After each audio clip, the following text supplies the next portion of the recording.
You know how it feels standing next to a giant subwoofer at a stadium rock concert? Oh, yeah. You don't just hear the bass drop, you literally feel this massive physical shockwave hit your chest. Right, it's a completely involuntary reaction, like your ribs rattle whether you want them to or not. Absolutely.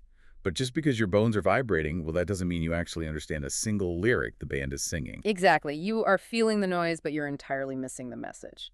So, Glad to be here.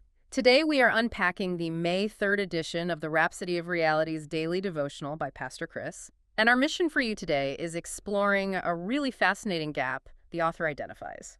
Yeah, the massive difference between physically experiencing a powerful environment and actually undergoing a real internal transformation. Right, what the author calls a spiritual impartation. It's such an important distinction because, well, it is so easy to confuse a big physical reaction with an actual internal shift.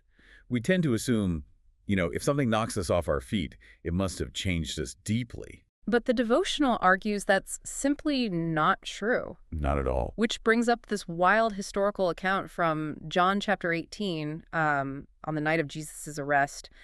A mob shows up to grab him. They ask for Jesus of Nazareth, and he just replies, "I am he."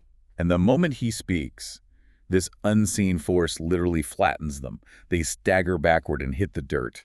A very literal, undeniable display of power. Totally.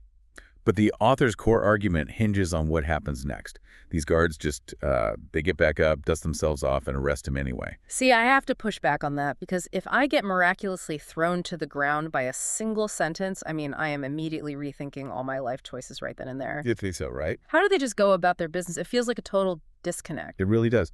But that's exactly the point being made here. Being in the blast radius of power doesn't equal an internal change. Right. They experience the shockwave. But their internal deposit, like their actual spiritual takeaway, was absolutely zero.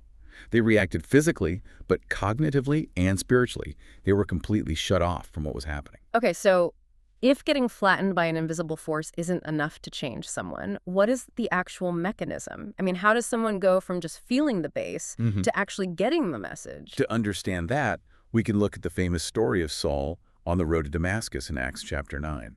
It is a very similar setup. A blinding light shines from heaven, a voice speaks, and the entire traveling party falls to the ground. So everyone gets hit by the exact same shockwave. Yes. But here, only Saul walks away completely transformed. The rest of his crew just they get up and walk into the city. Exactly. Why did the experience only work on him? Because out of that whole group, Saul was the only one who tuned his receiver to the right frequency.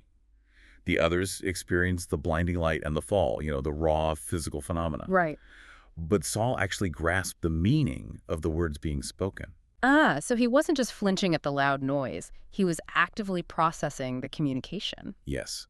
The author emphasizes this idea that the Holy Spirit is, quote, intelligent, knows the difference between someone who is just caught up in the hype of a highly charged environment and someone who is actively engaging with the message. So you can't just passively absorb a life-changing shift by standing close to the speakers. You really have to actively listen.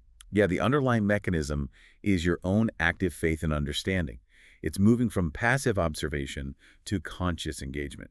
Because if you don't engage the meaning, you're just a tourist in a powerful moment. You're just a tourist in a powerful moment. I really love that. To actually receive that internal change, you have to actively respond, rather than just letting the environment push you around. Exactly. Well, if you want to explore the mechanics of this further, you can find more at rhapsodyofrealities.org. It's a great read.